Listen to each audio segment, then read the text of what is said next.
I am here tonight on behalf of Secretary Napolitano, DHS Secretary, who was appointed by President Obama in a time that I think we're all very grateful for. And that is a time of great change in this nation.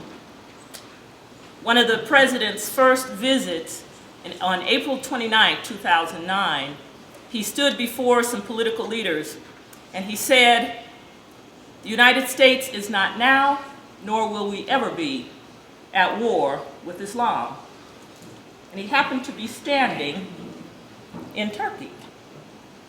So we are grateful for the Turkish people. We understand the critical strategic positioning that that country, that nation has to world affairs.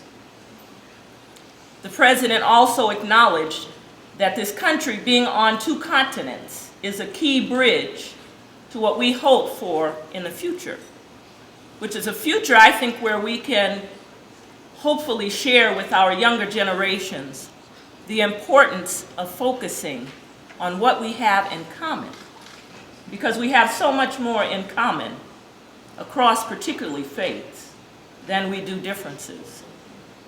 This year is the year that the Gulen movement celebrates 50 years of preaching.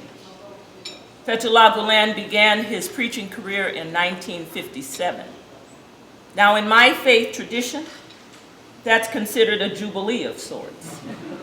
And so I would say to you today that as you have this inaugural conference, as you bring together so many people of what I like to call the perfect trifecta of scholarship, spirit, and service, that this is the year that you will have your jubilee.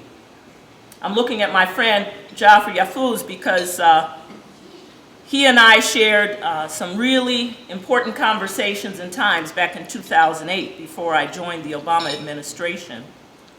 And we talked about young people, we talked about interfaith dialogue.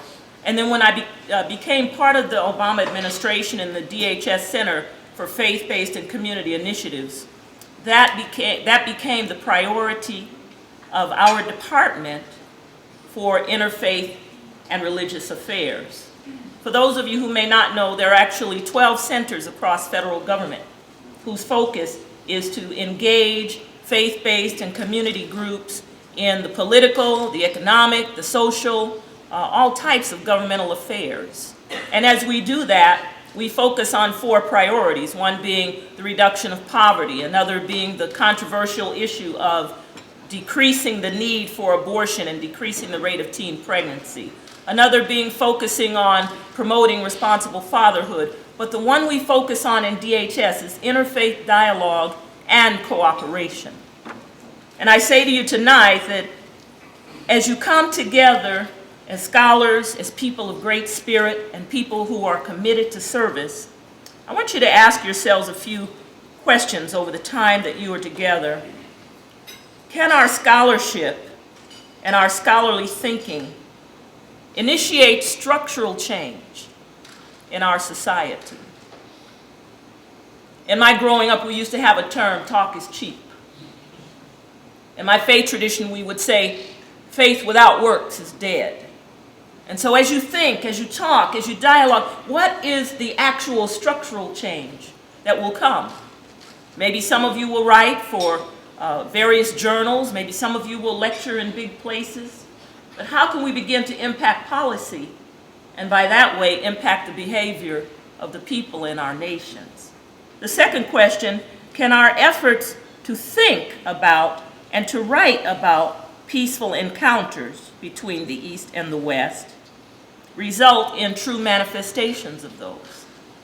In DHS, we do a lot around interfaith dialogue and cooperation related to emergency preparedness is one of the areas, and immigration reform is another one of the areas. We talk a lot about faith communities coming together for the public good.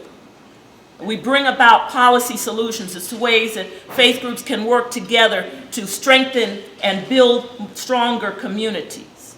And so this is our challenge today. Can what we think become what we and others begin to do? Whatever we do, however we do this, I just want to repeat something that I think the President takes very seriously. Surely there are many differences, political, economic, social, and otherwise, across our globe. But if we focus on the areas where we have commonality, my mother used to say you can draw more bees with honey than with vinegar. If we begin by focusing on the areas of commonality, I believe that we can affect not only our own generation, but generations to come. There are two areas where President Obama and his policies and his direction for interfaith dialogue and cooperation come into great sync with the teachings of Fethullah Gulen, and I'll just state those quickly and then move on because I know we have other speakers. But he's very interested in this idea of the faiths working together for the public good. But the second area has to do with engaging the young people. If you're under the age of 30 in the room tonight, please stand. Just stand up. I think those of us who are over 30 ought to give them a hand, okay?